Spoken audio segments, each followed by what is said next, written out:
gostava de imaginar que daqui a 40 anos a universidade é sobretudo um local onde se gera conhecimento, onde se faz uma reflexão, onde as pessoas vêm porque efetivamente estão interessadas em saber. Eu imagino a universidade como a máquina dos sonhos, onde os sonhos de todos os que aqui entram podem ser concretizados. Ao estarmos a falar sobre o futuro, implica olhar com alguma utopia. E vemos, por um lado, que as novas gerações são bastante utópicas, mas são também muito contraditórias.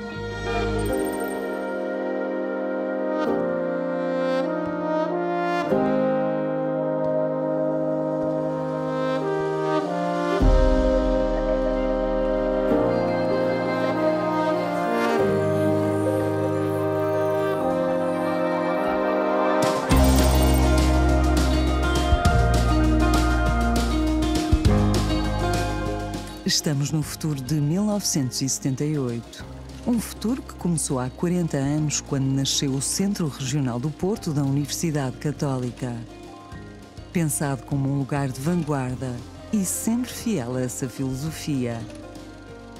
No presente desse futuro, a universidade desafia-se a si mesma, preparando-se para as difíceis exigências de uma sociedade em profunda transformação. E para o Porto não queres nada? Isso quero. O que é que queres? Direito. Francisco Carvalho Guerra é o rosto e o cérebro do que viria a ser o Centro Regional do Porto da Católica, quando criou o primeiro curso de Direito do norte de Portugal. Seria apenas o princípio do futuro. O Dom António Ribeiro disse, então faz, mas com uma condição. Tens que arranjar dinheiro, tens que arranjar uma casa, tens que me garantir que não falhas. Foi bater à porta do empresário João Macedo Silva. Disse, o que é que o Francisco quer de mim? 3.000 contos. Ele olhou para mim e disse, para quê? Para criar uma universidade diferente daquela onde eu me formei. O modelo de universidade que Francisco Carvalho Guerra queria para o Porto era o das universidades norte-americanas, que, nas suas palavras, andavam à frente do tempo, produzindo ciência e pensamento para o mundo. Depois foi tão fácil. Na Foz Velha, junto do mar, nascia um campus universitário que não deixou de crescer.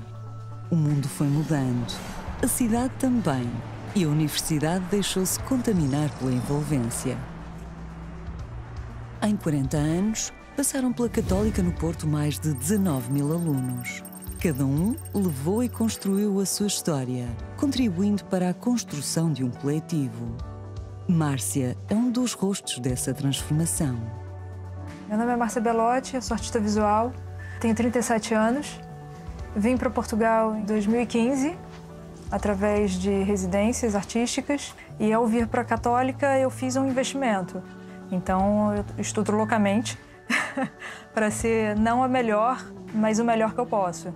O que pensam? O que esperam? Que motivações e ambições têm aqueles que hoje frequentam a universidade? Eu queria ser desafiada todos os dias.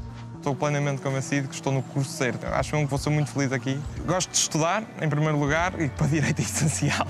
Gosto imenso de discutir sobre temas, os mais variados, política, cultura, o que quer que seja. Eu quero e dou muita prioridade à minha escolaridade, academicamente, e ao que eu espero que seja um brilhante futuro profissional. Mas não mais do que a ser feliz, e portanto acho que tem que haver ali maneira de eu conseguir fazer estas duas coisas. Estes são os alunos do presente. É daqui, deste tempo e deste lugar, que olham o seu futuro.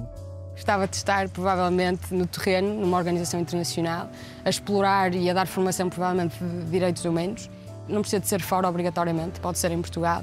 Quando for grande, quero ser advogado. Não tenho dúvidas absolutamente nenhumas que é isso para o qual eu fui talhado. Gostava de ser legislador, eventualmente, também. Gostava de trabalhar com leis ou fazer leis. E para isso é preciso ser-se jurista, saber-se o direito a fundo. E por que não fazê-lo na melhor faculdade do país, na minha opinião, que é a Universidade Católica do Porto, na melhor cidade, com o melhor ensino.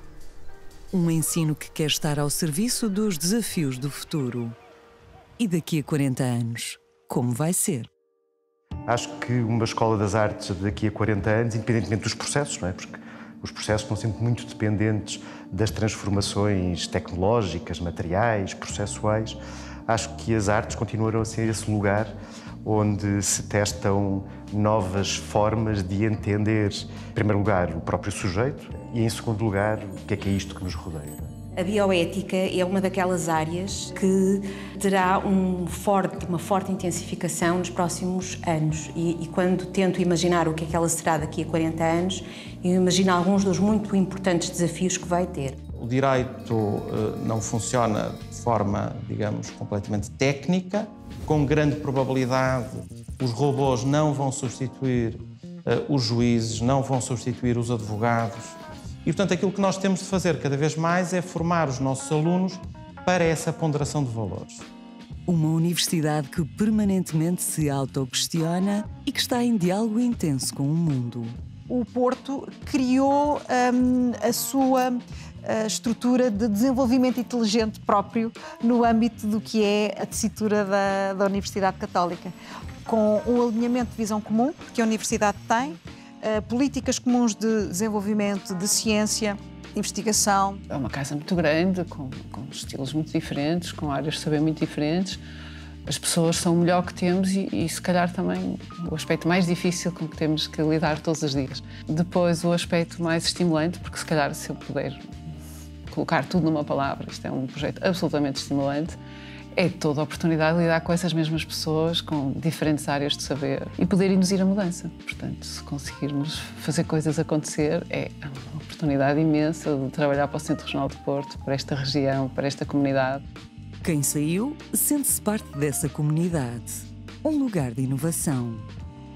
Claramente, na altura, o curso estava a ser liderado por algumas das pessoas mais competentes e academicamente desenvolvidos, se quisermos. Tinha uma visão inovadora sobre a educação. Que a certa altura a Faculdade de Teologia também começa a ter alunos que não são alunos dos seminários, ou seja, teólogos e seminaristas. Foi uma experiência muito positiva e penso que continua a ser para todos aqueles que têm essa oportunidade de conviver diariamente, quer com os alunos da Faculdade de Teologia, quer com os alunos de Direito, de Economia e de outras áreas. Era um curso que teria alguma notoriedade e prestígio, por vários motivos. Pelos professores que davam lá aulas, alguns deles estrangeiros, porque na altura ainda não havia gente formada nesta área em Portugal, e por outro lado pelo apoio, pelos patrocínios que as empresas davam a este curso. Isto mostrava uma validação do curso e também possíveis oportunidades profissionais no futuro. A universidade era conhecida, não é? Porque a Universidade Católica, conhecida em Portugal, menos tempo, mas é uma universidade antiga e com ligações, não é? E eu acho que o que definiu realmente ali foi ser uma nova escola e um novo curso. Nessa altura estava muito interessada em o que vão ser as tecnologias do futuro.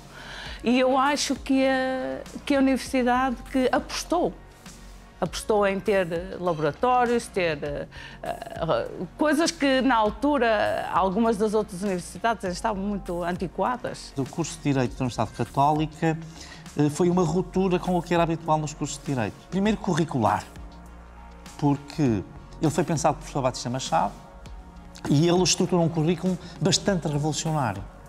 Primeiro porque pôs esse ano introdutório obrigatório, depois porque deu muita importância à economia. A Católica mudou a minha vida. Parte dessa inovação deve-se a quem tem o papel de transmitir conhecimento. Nisso, a Católica é diferenciadora. Portanto, a filosofia com que eu me identifico aqui na Faculdade de Educação e Psicologia tem muito a ver com uma visão humanista da educação, dirigida à qualidade do desempenho dos professores e com uma forma de trabalhar muito no terreno. Nós temos um rácio professor-estudante que não é fácil encontrar noutras circunstâncias. Nós temos talvez um professor para 8 estudantes. Para mim é mesmo óbvio, no fim, talvez de um mês de aulas, eu saber o nome de todos os estudantes. Uma identidade forte que nós temos estado a reforçar nos últimos anos, numa lógica de que a aprendizagem é um processo contínuo. uma das características do nosso plano de estudos é que o estudante, desde o primeiro ano e desde a primeira semana, contacta com contextos reais. Em Portugal, esta é uma das grandes escolas de restauro, por tradição, pelos professores, pelos equipamentos, por tudo isso, e, portanto, é natural que quem queira fazer Erasmus vindo dessa área vá logo pensar na Universidade Católica. Quem recebe e quem transmite conhecimento faz parte de um sistema cada vez mais marcado pela troca de experiências. O professor não será mais alguém que transmite conteúdos, é alguém que gera um diálogo. 2 exemplos desse diálogo inovador que caracteriza a Católica estão nas artes ou na psicologia, na qual se criou uma disciplina, o empreendedorismo aplicado a todas as áreas do saber. Esta lógica de universalidade dentro da universidade existia de facto. Ou seja, isso transparecia de alguma maneira. Havia uma alteridade constante que existia por ali, e acho que isso é importante do ponto de vista estético. E, na verdade, quando escolhi as artes digitais foi porque tive a oportunidade de tocar em tantas áreas que senti que aquela que conseguiria manter esse tipo de mundo de evidência, não é? Panorâmica, seriam as artes digitais. Uma proposta muito ousada da Universidade Católica, criar uma disciplina de raiz que não existia, que não existe noutras faculdades. Esta disciplina surge da vontade em preparar alunos das mais diversificadas áreas para estarem preparados para inovar. A Universidade quer ajudar a definir os avanços do mundo e quem a frequentou e frequenta traça percursos de vanguarda. Pensar sempre sobre o futuro, sem esquecer as grandes raízes culturais que nos fizeram e nos transformaram naquilo que nós somos hoje enquanto cultura e enquanto sociedade. E temos uma missão de não só formar os nossos alunos com competências técnicas sólidas, portanto temos esse dever de tecnicamente ter uma boa oferta formativa e conseguir que os alunos apreendam bem essa oferta formativa, mas depois temos toda a outra componente mais humana, de trabalhar ao nível dos princípios humanistas e cristãos. E essa perspectiva tem que ser também transposta para o nosso ensino e para a nossa atividade do dia-a-dia. Um exemplo é todo o trabalho que nós temos a nível de responsabilidade social, por exemplo, em que eles são absolutamente impelidos a saírem de si, a envolverem-se na sociedade em grandes causas e que, de alguma forma, é todo o caminho que eles percorrem ao longo desta experiência que os vai moldar e os vai tornar também melhores cidadãos. Nós somos uma universidade inclusiva, portanto, não será nem por género, nem por decisão, uma opção política ou a nível de religião que alguém não será bem acarinhado. Portanto, nós estamos abertos a todo tipo de perfis. Por exemplo, perfis que se desafiam a si mesmos, capazes de mudanças radicais, como o da Joana. É um perfil muito irrequieto, com muita energia e que claramente precisa das bases sólidas, mas muito mais de prática. Contacto com empresas, estágios, eventos, todas essas atividades que eu nem sequer sonhava que ia haver aqui nesta faculdade. Há palavras e expressões que se repetem a cada conversa, com alunos, professores, investigadores, gente que vive e pensa a universidade e o mundo. Essas palavras são definidoras de uma filosofia de expansão e de reflexão sobre a ideia da universidade, num momento de grandes transformações. Como será a universidade daqui a 40 anos? Eu imagino como uma comunidade de aprendentes em que todos somos aprendentes, os alunos e os professores, e provavelmente farão até aprendizagem em conjunto, porque cada vez mais é necessária uma abordagem multidisciplinar e, portanto, os professores também vão ter que aprender. Uma das áreas que me parece que a Católica tem claramente que se desafiar é na forma como vê o espaço. E na forma como vê o espaço num sentido lato, isto é, como é esse espaço, como ele é desenhado, que layouts tem e como é que ele é utilizado. Como é que ele é utilizado pelos alunos, como é que ele é utilizado pelos professores, por outros facilitadores. Se falamos de construção de currículo individual, se falamos de diferenças na forma como as próprias áreas se vão organizar, provavelmente diluindo-se as fronteiras. E se falamos de uma experiência de campus ou de universidade em que é importante estarmos em diálogo com menos hierarquias, como fomos aqui falando, vai obrigar também a repensarmos a forma como avaliamos e certificamos. O conhecimento hoje já não está só na universidade, nem na escola, nem na cabeça dos professores. O conhecimento está disponível para qualquer pessoa. Talvez o nosso papel seja apenas o de ensinar fazer perguntas, a ensinar onde procurar o conhecimento de que precisa. O grande desafio das universidades e de uma universidade católica é formar homens, portanto, profissionais peritos em humanidade. As próximas décadas vão ser talvez das mais disruptivas que nós vamos viver relativamente ao sentido e ao conceito de universidade. Esta nossa sociedade tem que ser diferente e a Universidade Católica tem uma grande responsabilidade nisso. Não deve esquecer que a Universidade do Futuro terá que ser cada vez mais também uma escola de sabedoria. Aqui tudo começou há 40 anos. A universidade tornou-se adulta. É capaz de pensar e de se questionar. No presente do tal futuro que nasceu, na prática em 1978, olha-se em frente, para os próximos 40 anos, para um tempo em que todos os olhos se fixam. Uma universidade no futuro será, sem dúvida, mais desmaterializada. Claro que não nos podemos esquecer de toda a experiência de campus, que é muito relevante, mas outros formatos de aprendizagem. A universidade tem esta obrigação de levar os alunos a aprender, a ensinar a aprender, a desenvolver um pensamento crítico e a também explorar a sua criatividade.